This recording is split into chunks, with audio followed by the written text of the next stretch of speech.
پسری مادرشو کول کرده بود در زمان پیامبر صلی الله علیه وسلم، آورده بود مسجد.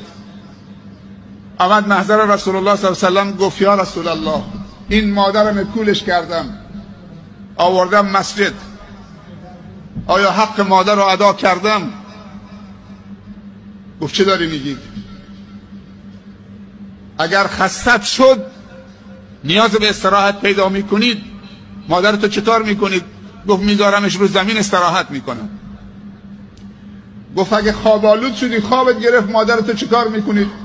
گفت مادرمو رو بستر میخوابونم و میخوابم. گفت هنگام غذا خوردن چیکار میکنید؟ گفت مادرمو میذارم غذا میخورم. گفت اما 9 ماه تو شکم مادرت بودید، اگر میخواست بخوابه نمیتونست تو رو بیرون بگذاره، خودش راحت بخوابه. میخواست استراحت بکنه نمیتونست تو رو بگذاره، همینجور تو رحمش بودید، تو رو حمل میکرد. بعد آمدی میگی حق مادر ما ادا کردن؟ دعای پدر و مادر و نفرین پدر و مادر مثل دعای چه پیامبر در حق امت هست. دعای خیر پدر و مادر برای فرزند ردخور ندارد.